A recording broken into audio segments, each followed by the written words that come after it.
ஆண்டவராக இயேசு கிறிஸ்துவின் நாமத்தினாலே மீண்டும் வார்த்தையே வெல்லும் இந்த நிகழ்ச்சிக்கு உங்களை அன்பாய் வரவேற்கிறோம். இன்றைக்கும் நம்ம கூட ஃபெய்த் வந்திருக்காங்க. நேரடியாகவே அவங்ககிட்ட நம்ம சில கேள்விகளை கேட்க போகிறோம். பிரைஸ் லார்ட்மா. Praise lord uncle. தொடர்ச்சியாக நம்ம சட்டங்களை பற்றி பார்த்து சகோதரிகளுக்கான பெண்களுக்கானதெல்லாம் பார்த்துட்டு இப்போது யூத்ஸ்க்காக சில வாரங்களை பார்த்துக்கிட்டே இருக்கிறோம். யூத்ஸுக்கு என்ன ப்ராப்ளம் இப்போ இருக்குது அப்படின்னு. நான் ஏன் அந்த ப்ரோக்ராம் உங்களை இன்க்ளூட் பண்ணேன் அப்படின்னா, அந்த ஏஜில் உள்ளவங்களை கேட்டால் தான் அது எங்களுக்கு கிடைக்கும். இப்போ எங்களெல்லாம் அவங்க என்ன சொல்லிட்டாங்கன்னா, ரொம்ப பழசான ஆட்கள் இப்போ நாங்கள் பேசினாலே எங்களை அப்படி தான் சொல்ல ஆரம்பிச்சிட்டாங்க. ஸோ இப்போது இந்த யூத்தோடைய ப்ராப்ளம் என்னங்கிறது இன்றைக்கி உள்ள ஜென்ரேஷன், அது ஸ்பிரிச்சுவலாகவும் தெரியணும் நமக்கு. ஒரு கட்டாயம். ஸ்பிரிச்சுவலாக உலக பிரகாரமாக கேட்குறவங்க நிறைய பேர் சொல்லுவாங்க. ஏன்னா நிறைய கண்டென்ட்டை நீங்கள் பார்க்க முடியும். அதே நேரத்தில் ஸ்பிரிச்சுவல் ப்ராப்ளத்தை தான் நம்ம அதோட சேர்த்து பார்க்கணும். சரி, இன்றைக்கி நம்ம என்ன பார்க்க போகிறோம்? இன்னைக்கு நம்ம கேமிங் அடிக்ஷன் பத்தி பார்க்க போறோம் அங்கிள். அதாவது இன்றைக்கி இந்த வீடியோ கேம்ஸுக்கு எப்படி எல்லாம் அடிமைப்பட்டு கிடக்குறாங்க அப்படின்னு. கட்டாயம். உங்க ஜென்ரேஷன் இருக்கிறவங்களுக்குலாம் யோசிப்பீங்க, ஒரு கேம் எப்படி அடிக்ட் ஆகும் அப்படின்னு சொல்லிட்டு. பட் ஆனா இப்ப இருக்கிற அந்த வீடியோ கேம்ஸ் எல்லாமே ரொம்ப அடிக்டிவா தான் பில் பண்றப்பே பண்றாங்களாம். அதே மாதிரி இந்த அதுவும் 16 இயர்ஸ் 17 இயர்ஸ் விளையாடுறப்போ அவங்களுக்கு எது தப்பு எது கரெக்ட்னே தெரியாது. டவுன்லோட் பண்ற கேம்ஸ் எதுவா இருந்தாலுமே அதுல வந்து நிறைய மணி இழக்கிறதா இருக்கட்டும், ரொம்ப நேரம் உட்காந்து அது அடிக்டிவா பிரெயின் வச்சு அது ரொம்ப அடிக்டிவா தான் கிரியேட் பண்றதுனால அவங்க ரொம்ப நேரம் விளையாடுறாங்க அதிகமா. ஸோ அவங்களுக்கு பிசிக்கலா நிறைய ப்ராப்ளம்ஸ் வருது. பிளஸ் கொலை பண்ற அளவுக்கு கூட. நான் சொன்னேன்ல, எங்கள் காலத்தில் வந்து அடிக்ஷன் அப்படின்னா கேம்ஸ் அடிக்ஷன்னா 99% அப்படி ஒன்று இருக்காது. கரெக்ட். அப்போ வந்து பெரியவங்க எல்லாருமே வந்து இந்த கார்ட் கேம் விளையாடுவாங்க, சீட்டு விளையாடுவாங்க. அவங்க தான் அடிக்டாக இருப்பாங்க. அதனால குடும்பங்கள் அழிஞ்சிருக்கு, ஆமா. எல்லாம் நடந்திருக்கு. பிள்ளைகளை பொறுத்த வரைக்கும் கேம்ஸ்னால் என்ன விளையாடுவாங்கன்னா, இந்த ரோட்டில் விளையாடுற கேம்ஸ் தான் இருந்துச்சு. 99% வீட்டு கேமே இருக்காது, ஒன்று கூட இருக்காது வீட்டு கேம். எனக்கு தெரிஞ்சு என் மைண்டில் வீட்டு கேம்னு ஒன்று கிடையாது. ரோட்டில் போய் இந்த கில்லி விளையாடுவாங்க, கோலி விளையாடுவாங்க, பம்பரம் விளையாடுவாங்க. அதை தாண்டி கொஞ்சம் பெரியவங்களாக இருந்தால் கிரிக்கெட் விளையாடுவாங்க, கபடி விளையாடுவாங்க. இந்த மாதிரி தான் இருந்ததே ஒழிய மற்றபடி இந்த அடிக்ஷன் ஆகிற அளவுக்கு ஒன்றும் இருக்காது. ஏன் அடிக்ஷன் ஆகாது அப்படின்னு நான் சொல்கிறேன்னா, ஒரு லெவலுக்கு மேலே பாடி வந்து டயர்ட் ஆகிடும் நமக்கு. கரெக்ட். அதுக்கு மேலே விளையாட முடியாது. நாங்களாம் கிரிக்கெட் விளையாடுவோம், மார்னிங் ஒரு மேட்ச் விளையாடுவோம், மத்தியானம் ஒரு மேட்ச், அதுக்கு மேலே விளையாட முடியாது, டயர்ட் ஆகிடும், அவ்வளோதான். ஆனால் இன்றைக்கி அப்படி இல்லை. அப்படியே மணிக்கணக்காக நான் வந்து இந்த ஃபுட்பால் மேட்ச் பார்த்தேன். இப்போட இந்த வேர்ல்டு கப் அதில் நான் பார்க்குறதில்ல. அதில் ஒரு விஷயம் நடந்துச்சு. அப்படி என்னன்னு கேட்டால், மத்தியானம் 1 மணிக்கு கேமு, ஜனங்க காலையில் 7 மணிக்கு போயிட்டாங்க கிரவுண்டுக்கு. 7 மணிலேருந்து மத்தியான கேமுக்கு கூட்டிகிட்டே இருக்காங்க. அவன் லைவாக போட்டுக்கிட்டே இருக்கான், பாருங்கள் 7 மணிக்கே ஜனங்க வந்துட்டாங்க அப்படின்ட்டு. அப்போ ஜனங்க வந்து எந்த அளவுக்கு அதுக்கு அடிக்ஷன் ஆகிறாங்கன்றதை நான் இதை வச்சு தான் புரிஞ்சுக்கிறேன். நாங்கள் கிரிக்கெட் பார்க்கும் போதெல்லாம் 9 மணிக்கு கிரிக்கெட்னா 7 மணிக்கு 8 மணிக்கு வருவாங்க, சாயங்காலம் 5 மணி வரைக்கும் இருக்கும். அதில் பாதி பேர் பார்ப்பாங்க, ஏஞ்சி போயிடுவாங்க, அப்படி இருந்தது. ஆனால் இன்றைக்கி நிலைமை வேறு. ஆனால் யூத்ஸுக்கு இப்போ இருக்கக்கூடிய அடிக்ஷன் கேம்ஸ் என்ன மாதிரி அடிக்ஷன் நீங்கள் நினைக்கிறீங்க?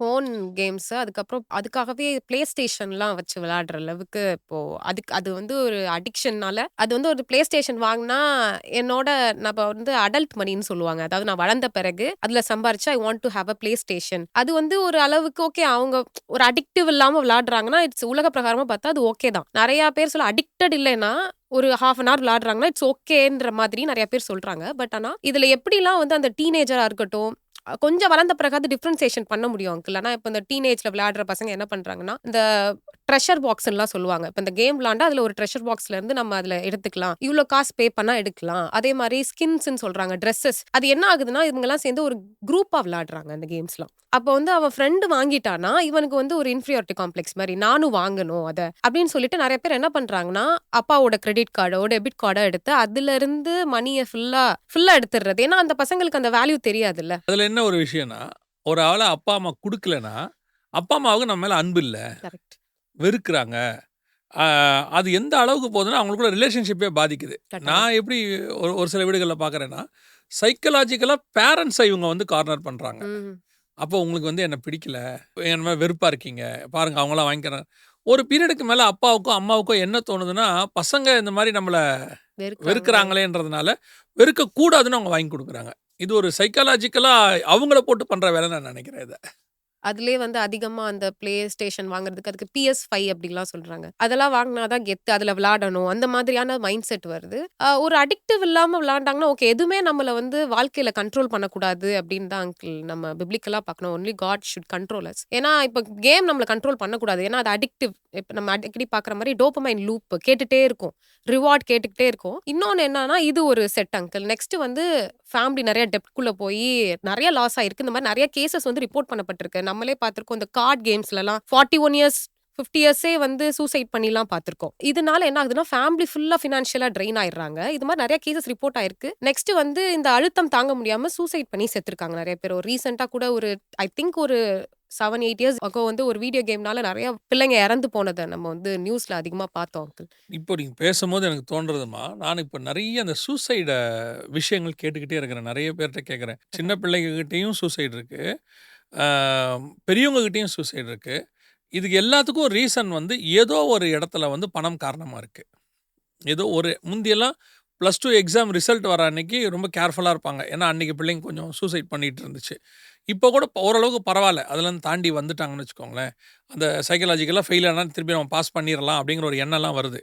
ஆனா, இந்த பணத்தினால பாதிக்கப்படுறத அதுவும் ஆன்லைன் அந்த கேம்ஸ் இந்த சம்மந்தப்பட்ட அப்புறம் ஏற்கனவே நம்ம பேசினோம். அந்த ஷேர் போடுறது, ம். அதனால வரக்கூடியது. இப்ப இந்த சூசைடுங்கிறது அதிகமாகிட்டே போகுது. கட்டாயம். அத பத்தி ஒரு நாள் நம்ம இத பேசணும் நம்ம கட்டாயம் இத. பேசு. சொல்லுங்கம்மா. அப்போ இந்த மாதிரியான விஷயங்கள் வந்து லைஃப் டேக்கிங் அப்படின்றதுலாம் சாதாரணமான விஷயம் இல்ல அங்கிள். அதனால இத வந்து அந்த யங் அடல்ட்ஸ கட்டாயம் வாட்ச் பண்றது யூத்ஸையும், யங் அடல்ட்ஸையும் ரொம்ப கவனமா வாட்ச் பண்ண வேண்டிய கட்டாயத்துல வந்துட்டு பேரண்ட் இருக்காங்க அப்படின்றத நெனைக்கிறேன். ஏன்னா இப்பதான் ரெகுலேட்டரி லாஸ்லாம் கொண்டு வந்திருக்காங்க. 2020ல இருந்து 2026 வரைக்கும் தான் இந்த பேரண்டல் ரெகுலேட்டிங் ஆக்ட்லாம் இப்ப மே 1ல இருந்து தான் ரொம்ப அஃபிஷியலா ஆக்டிவேட் பண்ணியிருக்காங்க இந்தியால. பேரன்டல் ரெகுலேட்டிங் ஆக்ட்னா என்னம்மா அது? அது வந்து இந்த பேரண்ட்ஸ் வந்துட்டு இந்த ஆன்லைன் கேம்ஸ வந்து ரெகுலேட்டட் பண்றதுக்காகவே ஒரு ஆக்ட் வந்து 2026 மே 1ல கொண்டு வந்திருக்காங்க. ஏன்னா, அந்த மாரி ஆட் குடுக்குறது. ஆட்ல என்ன பண்ணுவாங்கன்னா, இந்த கார்ட் கேம்ஸ்லாம் நம்ம பார்த்தோம். அது ஒரு 16 இயர்ஸ், 17லாம் விளையாட முடியாது. பட் அவங்க ஃபேக் பண்ணி விளையாட்டாங்கன்னா கூட, இந்த டெர்ம்ஸ் அண்ட் கண்டிஷன்ஸ் வந்து எப்பயுமே நீங்க இன்சூரன்ஸா இருக்கட்டும், எதுல பார்த்தீங்கனாலும் ரொம்ப டக்கு டக்கு டக்குன்னு சொல்லுவாங்க. இல்லன்னா they will write very minute ரொம்ப குட்டி குட்டி எழுத்துல தான் எழுதியிருப்பாங்க. அத வந்து ஒரு ஏஐ வாய்ஸ்லயோ இல்லன்னா ஆ. வந்துட்டு கம்ப்யூட்டர் வாய்ஸ்லயோ சொல்லுவாங்க. அது நம்மளுக்கு அது புரியவும் புரியாது கேட்காது. நமக்கு. கேட்காது. அதே மாதிரி இப்ப நம்ம கேம்ஸே எடுத்துக்கிட்டோம்னா, நம்ம போய் அவங்கள எதுவுமே பண்ண முடியாது. என் குழந்தை இப்படி ஆயிட்டாங்களேன்னு கேட்க முடியாது. ஏன்னா, டெர்ம்ஸ் அண்ட் கண்டிஷன் ஐ அக்ரீன்னு குடுத்து தான் நம்ம அந்த கேம்க்குள்ளயே போவோம். அதுல ஃபுல்லா எழுதியிருப்பாங்க. கண்ணுக்கு தெரியாத அளவுக்கு எழுதியிருப்பாங்க. நம்மனால அத நம்ம ஒரு சில நேரம் படிக்கவே மாட்டோம். இந்த பேங்க்ஸ்லலாம் குடுத்துருப்பாங்க டெர்ம்ஸ் அண்ட் கண்டிஷன். எந்த டெர்ம்ஸ் அண்ட் கண்டிஷனும் யாருமே படிக்க முடியாது. ஐ அக்ரீன்னு குடுத்துட்டு நம்ம போயிடுவோம். அந்த மாதிரியான விஷயங்கள்லாம் பேரண்ட்ஸ் வந்து பார்க்கணும். அந்த மாதிரி நெறைய ரெகுலேட்டரி ஆட்ஸ்லாம் வந்துட்டு இந்த மாரி கேம்ஸ்க்குலாம் அடிக்டிவ் கேம்ஸ்க்குலாம் ஆட் வரக்கூடாது. அந்த மாதிரிலாம் இப்ப ரீசென்ட்டா சென்ட்ரல் கவர்ன்மெண்ட்லேருந்து பண்ணியிருக்கிறாங்க. நெக்ஸ்ட் வந்து இந்த சூசைட் பண்ணிக்கிறதெல்லாம் அது ஒரு செட் பார்த்துட்டோம். நெக்ஸ்ட் வந்து அங்கிள் பாடிலி ப்ராப்ளம்ஸ். இது வந்து நான் சொல்லல. இது வந்து ரிப்போர்ட் ஆயிருக்கு. இப்ப கூட ரீசென்ட்டா இந்தியால தான் 2026ல பிப்ரவரில ஒரு பையனுக்கு வந்து வீடியோ கேம் ஃபோன்ல விளையாண்டுட்டு இருக்கிறப்ப பிபி வந்து 300க்கு போயிருக்கு. 300 கேம்ஸ் விளையாடும்போதா? கேம்ஸ் விளையாடுறப்போ. கேம்ஸே ரிலாக்ஸுக்காக தானே விளையாடுவோம் நம்ம. அது அவ்ளோ நேரம் அடிக்டிவா 10 ஹார்ஸ், 8 ஹார்ஸ் விளையாடுறப்போ கட்டாயம் இந்த மாரி பிபி வந்து கூடுறதுக்கு வாய்ப்பு இருக்கு. 300 300 இயேசுவே! இது என்ன சொல்றாங்கன்னா, கான்ஸ்டன்ட்டா நம்ம ஒரு இடத்துல 10 ஹார்ஸ், 12 ஹார்ஸ் உட்கார்ந்திருக்கிறப்போ, டீஹைட்ரேட் ஆகும் பாடி கட்டாயமா. அவங்களுக்கு வந்து நம்ம இவ்ளோ நேரம் உட்கார்ந்திருக்கோம் அப்படின்ற ஒரு எண்ணம் கூட இல்லாம, தண்ணி குடிக்காம, சாப்பிடாம 20 ஹார்ஸ் கேம் விளையாடுறவங்களா இருக்கிறாங்க. Because of addiction. பேரண்ட்ஸும் சரி அவன் விளையாண்டுட்டு தானே இருக்கான். வேற எதுவும் பண்ணலைன்னு சொல்லிட்டு விட்டுட்டு போயிடுறாங்க. இதே மாதிரி நெறைய கேஸஸ் ரிப்போர்ட் ஆயிருக்கு. அது என்ன சொல்றாங்கன்னா, அந்த நேரம் நம்ம உட்கார்ந்துட்டே இருக்கிறப்போ, பிளட் ரொம்ப திக் ஆகுமா பாடியில. அப்ப டிவிடின்னு சொல்றாங்க அங்கிள். டீப் வெயின் தாம்ப்ரோசிஸ்ன்னு சொல்றாங்க. அது என்ன ஆகும்னா, பிளட் திக் ஆகி ஹார்ட் அட்டாக் வருது, ஸ்ட்ரோக் வரதுலாம் ரிப்போர்ட் ஆயிருக்கு. நான் சும்மா சொல்ல, நீங்க போய் எடுத்து பார்த்தீங்கன்னா தெரியும். அவ்ளோ ரிப்போர்ட் இருக்கு. சடன் டெத் எப்படி அந்த பையன் இறந்து கிடக்கான் அப்படின்னே தெரியல. ஏன்னா அந்த அளவுக்கு பாடி வந்து அட்ரினல் ரஷ் ஆகுதுன்னு சொல்றாங்க. அட்ரினல் நெறைய சொரந்து ஏன்னா உடனே ரிவார்ட் வரும்ல அங்கிள். இந்த கேம் ஜெயிச்சிட்டு அடுத்த கேம் போணும். அந்த மாதிரி யங்ஸ்டர்ஸ்க்கு வந்து நெறைய பேருக்கு அந்த மாதிரி உடம்பு முடியாம போகுதுன்றத பார்க்குறோம். அதாவது எனக்கு இதெல்லாம் தெரியாதும்மா. நான் டிராவல் பண்ணும்போது, ஃப்ளைட்ல போகும்போது என்ன பண்ணுவாங்கன்னா, நெறைய தண்ணி கரெக்ட். குடிக்க சொல்லுவாங்க. ம். டீஹைட்ரேஷன் ஆகாது. ம். நம்ம ஒரு 3 ஹவர்ஸ் டிராவல் பண்ணுவோம். 4 ஹவர்ஸ். ம். அதுக்கே வந்து நெறைய தண்ணி குடிக்கணும்பாங்க. அவங்க கேட்டுக்கிட்டே வருவாங்க. நல்ல ரெப்யூட்டட் ஏர்லைன்ஸ்லாம் இருக்கு. சிலதுல ஒண்ணும் கேட்டாலும் குடுக்க மாட்டாங்க. சில ஏர்லைன்ஸ்ல வந்து 3 ஹவர்ஸ், 1 ஹவர் ஒன்ஸ் அப்படி அவங்க வந்து கேட்பாங்க. யூ வாண்ட் எனி ட்ரிங்க்ன்னு அவங்க கொண்டு வருவாங்க. எதுக்காக அப்படின்னா, அந்த டீஹைட்ரேஷன் ஆயிடக்கூடாது அப்படிங்கிறதுல அவங்க ரொம்ப கான்ஷியஸா இருப்பாங்க. நம்ம ஒரு எதையாவது ஒரு இடத்துல 2 மணி நேரம் உட்காந்தோம்னா, ஒரு பிரேக் ஒண்ணு குடுப்பாங்க. ம். டீஹைட்ரேஷன் ஆகக்கூடாதுன்றதுக்கு ஒரு பிரேக் ஒண்ணு குடுப்பாங்க. இப்போ இதோடைய வேல்யூ எனக்கு இப்போ புரியுது. அது ஏன் அப்படி அவங்க பண்ணியிருக்காங்க அப்படின்னா, தொடர்ந்து 3 ஹவர்ஸ் உட்காந்தா நம்மள அறியாமலே நம்ம பாடி என்ன ஆகுதுன்னா, பிளட் வந்து திக் திக் ஆகுது. ஆகுது. ஓகே. நம்ம ஆக்டிவே இல்லாம ஒரு இடத்துல செடெட்டரியா உட்கார்ந்திருக்கோம். ரொம்ப நேரம் ஒரே இடத்துல உட்கார்ந்திருக்கிறப்போ, இந்த கால் வந்து நம்மளுக்கு அந்த பிளட் வந்து அகைன்ஸ்ட் டூ கிராவிட்டில தானே அங்கிள் போகுது. அதனால தான் அந்த மாரி லாங் ஃப்ளைட்லலாம் கம்ப்ரஷன் சாக்ஸ்லாம் போட்டுக்க சொல்லுவாங்க. சில பேருக்கு பிபி கூட இருக்கிறவங்க. அப்ப வந்து ஒரு ஹைப்பர் டென்ஷன் பிபி ஹிஸ்டரி இல்லாத ஒரு குழந்தைக்கு ஸ்ட்ரோக், ஹார்ட் அட்டாக் வருதுன்னா, அது எவ்ளோ ஒரு சாதாரண ஒரு வீடியோ கேம்ஸ்னால வருது. இல்ல ஒரு விளையாட்டு வந்து விபரீதம் ஆகுறதுங்கிறது அப்படியே லிட்டரலி மாறுதுல்ல. விளையாட்டு விபரீதம் ஆயிடுச்சு அப்படின்னு. ஓகே. ஒரு பையனுக்குலாம் ஹாஸ்பிட்டல் அட்மிட் பண்ணியிருக்காங்க. அவன் கை கீப் ஆன் அந்த கேம் கேம் விளையாண்டுட்டே இருக்கு. பிரெயின் அந்த அளவுக்கு அஃபெக்ட் ஆயிருக்கு. அவன அம்மா அறியாமலேயே அவன் கை கை பண்ணிட்டே இருக்கான். கேம் விளையாண்டுட்டே இருக்கு. ஓகே. நான் ஒரு 10 இயர்ஸ்க்கு முன்னாடி நான் கூட மெசேஜ்ல கூட சொல்லியிருக்கேன். 10 இயர்ஸ்க்கு முன்னாடி ஒரு கல்யாணத்துக்கு போனேன். ஒரு பையன ஸ்பைடர்மேன் ட்ரெஸ் போட்டு கூட்டு வந்தாங்க கல்யாணத்துக்கு. என்னடா ஸ்பைடர்மேன் ட்ரெஸ் போட்டு கூட்டு வந்திருக்காங்கன்ட்டு நான் கேட்கல. பக்கத்துல உள்ளவங்க விசாரிக்கிறாங்க. அவங்க சொல்றாங்க, "இல்ல அது அவன் போடாட்டி வரமாட்டான் வெளிய. ஸ்பைடர்மேன் ட்ரெஸ் போட்டா தான் வருவேன்னு" கல்யாணத்துக்கு போட்டு கூட்டு வந்திருக்காங்க. சரி அது கூட பரவால்ல. அவங்க கல்யாணத்துக்குள்ள போயிட்டாங்க. இந்த பையன பார்க்குறேன். நான் வெளிய வந்து நின்னுட்டு இருந்தேன். பார்க்குறேன். இவன் ஸ்பைடர்மேன் மாரியே மரத்துக்கு பின்னாடி 4 கால்ல போறான். அந்த எட்டி எட்டி பார்க்குறான். சும்மாவே கைய இப்படி இப்படி பண்றான். நான் அத யோசிச்சா அப்போ என்ன ஆயிருக்குன்னா, அவன அறியாமலேயே அவன் பிரெயின்ல ஸ்பைடர்மேன் ஆயிட்டான் அவன். கரெக்ட். அது அஃபெக்ட் ஆகி அவன சைக்காலஜிக்கலி ஏதோ ஒரு பாதிப்பு அவனுக்கு வந்துருச்சு. இப்ப அந்த மாதிரி வீடியோ கேம்ஸ் உள்ள பிள்ளைகளுக்கு வருது. ம். நம்ம சும்மா நினைக்கிறோம். தூக்கத்துல பசங்க சுட்றா சுட்றா அவன் அங்க இருக்கா பார்றான் அப்படி அவங்க தூக்கத்துல சொல்றாங்கன்னு நினைக்கிறோம். அவங்க ஆக்சுவலி பிரெயின் அஃபெக்ட் ஆக தொடங்கிட்டாங்கன்னு அர்த்தம் இல்லையா? நியூராலஜிஸ்ட்லாம் போய் பேசினா தான் தெரியும் இது எவ்வளோ பெரிய பாதிப்பு அப்படின்னு. ஐ ஸ்ட்ரெயின்லாம் கண்ணே போயிடும். ஏன்னா அதுக்குள்ள இருக்க லென்ஸ்ல ரொம்ப ஃப்ரெஜைலான ஒரு விஷயம்ல அங்கிள். ஆமா. அது கண்ணாடி கடை எவ்வளோ அதிகமா இருக்குதுன்றத வச்சே நம்ம கண்டுபிடிச்சிக்கலாம் எவ்வளோ பேர் கண்ணு பாதிக்கப்பட்டிருக்குன்னு. இன்னைக்கு கண்ணாடி கடைகள் எல்லா பக்கமும் இன்க்ரீஸ் ஆகிட்டே போகுது. நான் ஒரு தடவை யோசிச்சேன், ஏன் இவ்வளோ கண்ணாடி கடை? நமக்கெல்லாம் கண்ணாடி கடைங்கிறது இந்த ஆப்டிக்கல் வந்து ஒரு ஏரியாவுக்கு ஒன்று தான் இருக்கும். ம். இப்போ ஒரு தெருவுக்கு 3, 4 ஆப்டிக்கல் ஷோரூம் இருக்கு. ஏன் இவ்வளவு இருக்குன்னா, ஒரு ஒரு ஒரு ஜென்ரேஷனே கண்ணுல பாதிக்கப்பட்டிருக்கு. கரெக்ட். இப்போ நீங்க ஒரு வீட்டுக்கு போனீங்கன்னா 4 பிள்ளைங்க, 3 பிள்ளைங்க, 2 பிள்ளைங்க இருக்காங்கன்னா, கண்டிப்பா ஒரு பிள்ளை கண்ணாடி போட்டிருக்கு. இல்ல 2 பிள்ளையும் கண்ணாடி போட்டிருக்கு. இப்போ என்னையுமே எடுத்துங்க. நான்லாம் வந்து 12லேயே போட்டேன். எனக்கு வேற கதை அது. எதுக்கு சொல்ல வரேன்னா, இந்த அளவுக்கு கண்ணும் பாதிக்கப்படுது, பிளட் பாதிக்கப்படுது, சைக்காலஜிக்கல் பாதிப்பு ஒண்ணு இருக்குது. அடுத்து பேரண்ட்ஸ் நீங்க சொன்ன மாதிரி ரெஸ்ட்ரிக்டிவா பேசுறாங்கன்னா, ஒரு விஷயம் சொல்லுவாங்க அங்கிள், பிரெயினுக்கு வந்து டிஃபரன்ஸ் தெரியாதாம். இப்ப ரியாலிட்டி ஷோஸ்லாம் பார்க்குறோம்னா, நம்ம அதுக்குள்ளேயே போன மாரி தான் பிரெயின் வந்து திங்க் பண்ணுமா. கோவப்பட்டு பேசுறதெல்லாம் ரியாலிட்டி ஷோஸ்ல அடிக்கடி நடக்கும். இதே மாரி இந்த குழந்தைங்க வைலண்ட் கேம்ஸ், ரொம்ப வைலண்டான கேம்ஸ்லாம் இருக்காம். அந்த கேம்ஸ் விளையாண்டுட்டே இருக்கிறப்ப என்னன்னா, அவங்களுக்கு வந்து ரியாலிட்டிக்கும் அந்த கேம்ஸ்க்கும் டிஃபரன்ஸ் தெரியாது. என்ன ஆகும்னா, அங்க அவன் கொன்னவன் வந்து அடுத்த நாள் உயிரோட வந்துருவான். ஆனா இவங்க என்னன்னா, அந்த பிரெயின்ல இருக்கிற கெமிக்கல் இம்பேலன்ஸ் ஆயி குடும்பத்துல இருக்கிறவங்கள சுட்டு கொல்றாங்க. நெறைய பேர் நடந்திருக்கு. இப்போ கர்நாடகால ஒரு பையன் 18 இயர்ஸ் ஓல்ட் வந்து அப்பாவையும், சிஸ்டரையும் கொன்னுட்டான். நைஃப் எடுத்துட்டு போய். இதே மாரி பென்சில்வேனியாலயும் ரிப்போர்ட் ஆயிருக்கு. லக்னோலயும் ரிப்போர்ட் ஆயிருக்கு. நான் என்ன சொல்ல வரேன்னா, அவங்களுக்கு அந்த ரியாலிட்டியே தெரியல. நாளைக்கு இறந்துட்டா அவங்க வரமாட்டாங்க. கேம்ல வர மாரி they will not come alive அப்படின்றது அவங்களுக்கு தெரியல. ஏன்னா அந்த கேரக்டர் அடுத்த நாள் கேம்ல அலைவா வருவாங்க. இது ஹியூமன் பாடி. சோ அந்த அளவுக்கு பிரெயின வந்து பாதிப்படைய பண்ணுது. ஒரு சில வருஷத்துக்கு முன்னாடி ப்ளூ வேல்னு ஒரு கேம் ஒண்ணு வந்தது. அதோட டாஸ்க் கடைசியா என்னன்னு கேட்டா சூசைட் பண்ணிக்கிறது. ம். அந்த டாஸ்க் என்ன சொல்லும்னா, ஒவ்வொரு டாஸ்க்கா கிராஸ் பண்ண சொல்லும். கடைசியா போய் நீ எந்த மாரி சூசைட் பண்ணிக்கணும்னு அது சொல்லும். அதுல நெறைய பிள்ளைகள் சூசைட் பண்ணதெல்லாம் இருக்குது. இவங்க வந்து கேம தங்க சொந்த வாழ்க்கையாவே பார்க்க ஆரம்பிச்சுடுறாங்க. அதுல சாகணும்னா சாவுறாங்க, கொலை பண்ணணும்னா கொலை பண்றாங்க.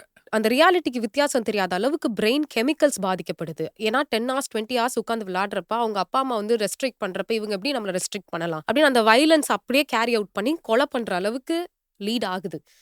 ஒரு ஒரு வீடியோல நான் பார்த்த ஞாபகம் இருக்கும்மா. வீடியோ கேம்ஸ் அம்மா விளையாடக்கூடாதுன்னு சொன்னாங்கன்னு சொல்லிட்டு வீட்டையே ஒருத்தன் உடைச்சு முடிச்சுட்டான். அவங்க அவங்க அத எடுத்து போட்டிருக்காங்க. அந்த வீடியோ கேம்ஸ்ல அவன் விளையாடக்கூடாதுன்னு நான் சொன்னதுனால அந்த வீடியோ எப்படி இருக்குன்னா, டோட்டல் வீடியோ எல்லாத்தையுமே முடிச்சுட்டான். சோஃபா கீஃபா எல்லாத்தையும் போட்டு உடைச்சு முடிச்சுட்டான். கேம் விளையாடக்கூடாதுன்னு சொன்னதுல. இன்னைக்கு அந்த ஒரு விதமான வயலன்ஸ், அரகன்சி அப்படியே மைண்ட் செட்ல போயிட்டே இருக்கு. என்ன பிள்ளைகள் ஏன் அப்படி இருக்காங்கன்னா, நம்ம சின்ன வயசுல அது ஆரம்பிக்குது. எப்படி ஆரம்பிக்குதுன்னா, குழந்தை வந்து சாப்பிடாட்டி அம்மா என்ன பண்ணுவாங்க அப்படின்னா, சாப்பாடு ஊட்டி அது பாட்டு பாடி அப்படியே சாப்பிட வைப்பாங்க. பாட்டி கதை சொல்லி சாப்பிட வைப்பாங்க. சில நேரத்தில வந்து கொஞ்சம் ஷார்ட் டெம்பர் அம்மா வந்து அடிச்சு சாப்பிட வைப்பாங்க. இதெல்லாம் இயல்பு. இப்போ வீடியோ கேம்ஸ் குடுத்து அவங்க சாப்பிட வைக்கிறாங்க. இது இப்போ எப்படி ஆயிருச்சுன்னா, வீடியோ கேம்ஸ் இருந்தா தான் நான் சாப்பிடுவேன். நான் ஒரு இடத்துக்கு போயிருந்தேன். அந்த கணவனும், மனைவியும் அந்த குழந்தைய உட்காந்து விளையாட்டு காட்டி சாப்பிட வச்சுட்டு இருந்தாங்க. நான் கூப்பிட்டு பாராட்டினேன். என்ன சொல்லி பாராட்டுனேன்னா, "ரொம்ப வருஷத்துக்கு அப்புறம் இப்படி பார்க்குறேன். எல்லாரும் பிள்ளை கையில ஃபோன குடுத்துட்டு, இல்லன்னா அது ஒரு பெருமையா வேற சொல்றாங்க. அவ பார்க்காட்டி சாப்பிட மாட்டா அந்த பிள்ளை" அப்படின்னு சொல்லி ஒரு பெருமையா சொல்றாங்க. அப்புறம் அவங்ககிட்ட சொன்னேன், "பரவால்ல 2 பேரும் உட்காந்து விளையாட்டு காட்டி சாப்பிட வைக்கிறீங்க. இதெல்லாம் பார்க்க ரொம்ப கஷ்டமா இருக்குன்னோனே" அவர் சொன்னாரு, "ஃபோன் ரிப்பேர் ஆயிருச்சுன்னாரு." அவர் சொன்னாரு, "ஃபோன் ரிப்பேர் ஆயிருச்சு. அதனால தான் நான் வந்து இப்படி பண்ணிட்டு இருக்கேன்." அப்போ அவ்வளோதான். இந்த இந்த ஜெனரேஷன் முடிஞ்சிருச்சு. நம்ம விட்டுறவும் முடியாது. இதெல்லாம் ஒரு அவேர்னஸ். எதுக்காக சொல்ல வரோம் அப்படின்னா, பிள்ளையாண்டானை நடத்த வேண்டிய வழியில் நடத்து, அவன் முதிர் வயதிலும் விடாதிருப்பான்னு இருக்கு. இப்போ இவங்க சின்ன வயசுல இன்னைக்கு உள்ள பிரச்சனை, இவங்களுக்கு டைம் இல்ல. உட்காந்து பிள்ளைக்கு பொறுமையா சொல்லிக் கொடுக்கவோ, சாப்பாடு ஊட்டவோ அதுக்கெல்லாம் இவங்க யார்ட்டயும் டைம் இல்ல. 2வது அது செய்ய முடியாத சூழ்நிலை அந்த காலத்துலயும் இருந்துச்சு. ஆனா அதுக்கு பதிலா வீட்ல பாட்டி தாத்தான்னு ஒருத்தர் இருப்பாங்க. அந்த பாட்டி தாத்தாவுடைய ரோல் ரொம்ப இம்பார்ட்டன்ட். மனிதன் தனிமையா இருப்பது நல்லதல்லன்னு கர்த்தர் சொன்னது. இவங்க வெறும் ஒய்ஃப்க்கும் கணவனுக்கு மட்டும் எடுத்துக்கிறாங்க. அப்புறம் ஏன் கர்த்தர் இத்தனை உறவுகளை உருவாக்கணும்? பட்டாங்க. கன்ஃபார்மா வீட்ல தாத்தா பாட்டின்னு ஒண்ணு இருக்கணும். அவங்களுடைய எக்ஸ்பீரியன்ஸ் வேணும். அவங்களுடைய அன்பு அந்த பிள்ளைகளுக்கு வேணும். தாத்தாவுடைய அன்புன்னு ஒண்ணு இருக்கு. இன்னைக்கு அப்பா அன்பே கிடைக்கல, அம்மா அன்பு கிடைக்காது. தாத்தா பாட்டி அன்பு கிடைக்கிறதே இல்லை இன்னைக்கு. அப்போ தாத்தா பாட்டியோடைய அன்பு கிடைச்சா மட்டும்தான் அந்த அன்பை தாத்தா பாட்டி மட்டும்தான் தர முடியும். அப்பா அம்மாவால் தர முடியாது. அப்பா பட்டாங்க. அம்மாவால் அப்பா அம்மா அன்பு தான் தர முடியும். அப்போ அவங்க என்ன பண்ணுவாங்கன்னா, அந்த பேரப்பிள்ளைய அவ்வளோ அழகா அவங்க வந்து நடத்துவாங்க. ஸோ இப்போ அப்பாவுடைய அன்பு கிடைக்காது. ஏன்னா அவர் வேலையில பிஸி, பிஸ்னஸ் மேன், காலையில போயிடுறாரு. அம்மா அன்பு கிடைக்காது. அம்மா வந்து ரொம்ப பிஸியா இருக்காங்க. அவங்களும் வேலைக்கு போறாங்க. இப்போ தாத்தா பாட்டி அன்பும் கிடைக்கல. கொண்டு போய் க்ரஷ்ல கொண்டு போய் விட்டுறாங்க. சாப்பாடை போட்டு கொண்டு போய் விட்டுறாங்க. அங்க இருக்கிறவங்க தப்பு செய்றாங்கன்னு நான் சொல்லல. அன்பா ஊட்ட மாட்டாங்க. அவங்களுக்கு 20 பிள்ளை கிடக்கு. அவங்க என்ன செய்வாங்க? 1 மணிக்குலேருந்து 1:30 எல்லாத்துக்கும் ஊட்டணும். கொத்தனார் சிமெண்ட் அடைக்கிற மாதிரி தான் வாயில போட்டு அடைச்சு ஊட்டுவாங்க. போட்டு சாப்பிடுன்ட்டு இந்த இந்த நாய்க்கு இது கட்டுற மாதிரி ஒன்று கட்டி வச்சிருக்காங்க. அதை எடுத்து வாயை தொடச்சி விட்டு போயிடுறாங்க. அப்போ அந்த பிள்ளைகளுக்கு கன்ஃபார்மா அன்புன்னு ஒன்று கிடைக்கல. இப்போ இந்த பிள்ளைங்க கேம்ஸ் பார்க்குது. இவங்க என்ன பண்ணுறாங்க? கேம்ஸை கையில் கொடுத்து சாப்பிட்டா போதும். எத்தனை பிள்ளைங்க ஃபோன் இல்லாமல் நைட் தூங்க மாட்டேங்குது தெரியுமா? ஃபோன் கொடுத்தா தான் தூங்குவேன்னு சொல்லுது. படுத்துக்கிட்டே விளையாடுது. படுத்துக்கிட்டு விளையாடுறதுன்னு சொன்னாலும் கேட்க மாட்டேங்குது. படுத்துக்கிட்டு எதையுமே புக்கு கூட படிக்கக்கூடாது. படுத்துக்கிட்டு விளையாடுது. இன்னைக்கு ஃபிசிக்கலி நீங்கள் சொன்ன மாதிரி சைக்கலாஜிக்கலி போச்சு. பேரண்டல் விஷயத்தில் போச்சு. ஃபிசிக்கலாகவும் போயிடுச்சு. அப்போ அந்த பிள்ளையான நடத்த வேண்டிய வழியில் நடத்துன்றது இவங்களுக்குமே தெரியல. இவங்களுக்கு அந்த வேலை முடிஞ்சா போதும். ஏன்னா இவங்க அவ்வளோ பிஸி, டயர்ட் இருக்கு இல்லைன்னு சொல்ல. ஆனால் இவ்வளவும் யாருக்காக அவங்க ஓடுறாங்க? குழந்தைங்களுக்கு. குழந்தைங்களுக்காக. கேட்டால் சொல்லுவாங்க, நாளைக்கு என் பிள்ளைகள் நல்லா இருக்கணும். இன்றைக்கே நல்லா இல்லை பிள்ளை. இன்றைக்கே அது கதை முடியுது. அப்போ நாளைக்கு இவங்க போய் என்ன செய்ய முடியும்? ஒன்றுமே செய்ய முடியாது அந்த பிள்ளைய. அது என்ன செய்யுது? இன்னைக்கு அடம் பிடிக்குது 1.5 வயசில். ஃபோன் கொடுத்தா தான் சாப்பிடுவேன் அப்படின்னு சொல்லுது. அங்கே ஆரம்பிக்குது. 18 வயசில் எனக்கு ப்ளே ஸ்டேஷன் கொடுத்தா தான் முடியும். இல்லை போட்டு உடைக்குது, எல்லாத்தையும் ம். பண்ணுது. இதே அரகன்சியோட லைஃபுக்குள்ளே போகிறாங்க 25, 26 வயசில். அதனால தான் இவ்வளோ டிவோர்ஸ். காரணம் என்ன? கரெக்ட். பொறுமை கிடையாது ஏன்னா இவங்களுக்கு. அவங்க தான் நெக்ஸ்ட் ஜெனரேஷன் பேரண்ட்ஸாவும் இருக்காங்க இப்போ. அடுத்த என்ன பேர இப்போ இவங்களே இப்படி இருந்தா இவங்க பிள்ளைகள் எப்படி இருக்கும்? ஏன்னா இவங்களுக்கே முதல்ல சொல்லி தர தெரியாது. இவங்களுக்கு அரகன்சி தான் தெரியும். அப்போ இவங்க பிள்ளை எப்படி இருக்கும்? டபுள் மடங்கு அரகன்சியாக இருக்கும். நம்ம அன்புலா இருந்தால் பிள்ளையும் அன்பாக இருக்க போகுது. இதனுடைய விளைவு என்ன? இன்னைக்கு டோட்டலாக ஒரு ஜென்ரேஷனையே இவங்க ஃபுல்லாக மொத்தம் அடிக்ஷனில் மாற்றிக்கிட்டே இருக்கிறாங்க.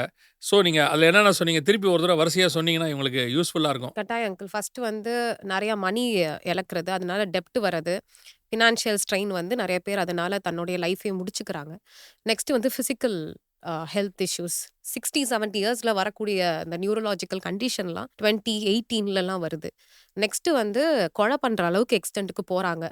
அது ஏன்னா இந்த ஒரு ஃபேக் வேலிடேஷன். சில பேர் சொல்லுவாங்க, நான் அடிக்டட் இல்லை, சும்மா நான் விளாடுறேன், ரிவார்ட்காக விளாடுறேன். அது என்னன்னா validation. Only validation comes from God. நம்ம பைபிள் படி பார்த்தீங்கன்னா நம்மளை வந்து ரொம்ப ஏசாயா 43 வாஸ்தா ரொம்ப வேலிடா காட் வந்து நம்மளை பார்ப்பாரு. ஸோ அப்போ அந்த validation only comes from God தான். ஆனால் இது வந்து இந்த ஃபேக் ரிவார்டு ஒரு 15 மினிட்ஸ் ஒன்றுக்கு வந்து அழகா நீ இந்த ஜெயிச்சிட்ட, கங்க்ராச்சுலேஷன்ஸ் அப்படிலாம் வரப்போ அவங்களுக்கு அந்த பிரெயினில் டோப்பமைன் ரஷ் ஆகும். ஸோ இதுதான் காரணம் அங்கிள். நெக்ஸ்ட் பார்த்தா நம்ம காட் வந்து நம்ம பிரெயினில் வந்து நிறைய கெமிக்கல்ஸ்னால தான் உருவாக்கியிருக்கிறாரு. அப்போ அதனால காட் வந்து உருவாக்கியிருக்காரு. அப்போ இது வந்து யாருக்கு மெயினானா காட் கூட கனெக்ட் பண்ணுறப்ப தான் இந்த டோப்பமைன் எல்லாமே அதோட ஸ்டாண்டர்ட் லெவலில் இருக்கும்னு நான் நினைக்கிறேன் அங்கிள். ஏன்னா இப்போ ஒரு சாம்சங் ஃபோனோட கேஸை எடுத்து வேற பிராண்ட் ஃபோனுக்கு நான் போட முடியாது. ஏன்னா it is made for it. அதே மாதிரி நம்மள வந்து மேக் பண்ணவர் காட். அவர் கூட கனெக்ட் ஆகுறப்ப தான் நம்மளோட எல்லாமே கரெக்டாக இருக்கும். அதே மாதிரி இந்த டைம் வந்து ரொம்ப ப்ரெஷியஸ் இந்த உலகத்தில் இருக்கிற டைம். அதை தான் பிசாசு வந்து 8 hours 10 hours வந்து ஒரு ஸ்க்ரீன் முன்னாடி உட்கார வச்சு ஃபுல்லாக எவ்வளோ நேரம் என்னை வந்து அவள் வந்து கர்த்தரோட்டு பிரிக்கணுமோ அவ்வளோ நேரம். ஏன்னா கிறிஸ்டியன் கிட்ஸும் தான் அதை விளாடுறாங்க மெயினாக. எவ்வளோ நேரம் என்னை கடவுளோட்டு பிரித்து ரியாலிட்டியை விட்டு பிரித்து எனக்கு ஸ்ட்ரெஸ் எதுவுமே இல்லாத இருக்கக்கூடாதுன்றது தான் நான் விளாடுறேன்லாம் சொல்லுவாங்க. ரியாலிட்டி எப்பயுமே எவ்வளோ நாள் தான் ரியாலிட்டி விட்டு நம்மளால எஸ்கேப் ஆக முடியும் uncle? Reality is reality end of the day. அதுலேருந்து நம்மளை எவ்வளோக்கு எவ்வளவு டீவியேட் பண்ண முடியுமோ காட்ட இருந்தும் அதுதான் பிசாசு. அதை ரொம்ப சக்ஸஸ்ஃபுல்லாக அவன் பண்ணிட்டு இருக்கான். இதை நம்ம ரொம்ப கவனமாக அட்ரஸ் பண்ணி டைம் கன்சியூமிங்காக இருக்கா, நான் அடிக்டடாக இருக்கேன்னா we have to look after that. ஏன்னா நம்ம நினைக்கலாம் நான் இந்த மாதிரிலாம் பண்ண மாட்டேன், எனக்கு இந்த மாதிரிலாம் ஆகாதுன்னு நினைக்கலாம். பிரெயினோட கெமிக்கல் இம்பேலன்ஸ் ஆச்சுன்னா என்ன பண்ணுறது அங்கிள்? சோடியம் குறைஞ்சாலே வந்து உப்புச்சத்து குறைஞ்சாலே வந்துட்டு நம்ம காக்னேட்டிவாக டிக்ளைன் ஆயிடுவோம்னு சொல்லுவாங்க. அவங்க பேசுறதே மாத்தி மாத்தி பேசுவாங்க. அது ஏன்னா சோடியம் வந்து பாடியில கம்மியாகுறனால. எவ்வளோ நாள் இது நடக்கலாம்? திடீர்னு நமக்கே நடக்கலாம். அது விளையாண்டுட்டு இருக்கிற ஒரு 10 மணி நேரம் விளையாண்டுட்டு இருக்க குழந்தைக்கே நடக்கலாம். ஸோ நான் அடிக்டட் இல்ல அப்படின்லாம் நினைக்காம, அடிக்டட் ஆகுறோம்னு நம்மளுக்கே தெரியும். கட்டாயம் வெளிய வர்றது ரொம்ப ரொம்ப இம்பார்ட்டன்ட். ஒருவேளை இத பார்த்துட்டு இருக்கிற பேரண்ட்ஸ் என்ன நினைப்பாங்கன்னா, இதெல்லாம் என் பிள்ளைகிட்டயும் இருக்கு. அடிக்ஷனா இருக்கு. என்ன செய்யலாம் அப்படின்னும்போது 2 வகையான காரியத்த தான் செய்யணும். ஒண்ணு இவங்க என்ன பண்ணுவாங்கன்னா, உடனே போயி பிள்ளைய ஃபோன புடுங்கி அத பண்ணி, இத பண்ணிடணும். அது சைக்காலஜிக்கல் ப்ராப்ளம் வரதுக்கு நெறைய வாய்ப்பு இருக்கு. முதல்ல நீங்க செய்ய வேண்டியது பிரேயர். எனக்கு தெரிஞ்சு ஒரு பிரேயர் யாரையும் மாத்தும். எதையும் மாத்தும். அது ஆளக்கூடாத காரியம் ஒன்றுமே கிடையாது. அதுவும் இது இது இது நான் சொல்றது எக்ஸ்ட்ரீம் லெவல். உங்க பிள்ளைய அடிக்ட் ஆயிட்டு காப்பாத்தவே முடியாதுன்ற இடத்துக்கு வந்தா, பிரேயரால மட்டும் தான் அது முடியும். கர்த்தரால மட்டும் தான் முடியும். சைக்காலஜிக்கல் டாக்டர்ட்ட போறது, போகாதது அதெல்லாம் உங்க இஷ்டம். என்னுடைய பெர்சனல் ஒப்பீனியன் நான் சொல்றேன். டாக்டரால முடியாதத கூட கர்த்தரால முடியும். கர்த்தர் கண்டிப்பாக மாத்துவார். உங்க பிள்ளைய முதல்ல பிரேயர்ல காப்பாத்துங்க. பிரேயர்ல சப்போர்ட் பண்ணுங்க. அவன பிரேயர்ல அப்ஹோல்ட் பண்ணுங்க. கர்த்தர்ட்ட கொண்டு போய் ஒப்படைங்க. ஏன்னா, அவனுக்கான முழு அதிகாரம் அந்த மகனோ, மகளோ அவளுக்கான முழு அதிகாரம் உங்ககிட்ட தான் கர்த்தர் குடுத்து வச்சிருக்கிறாரு.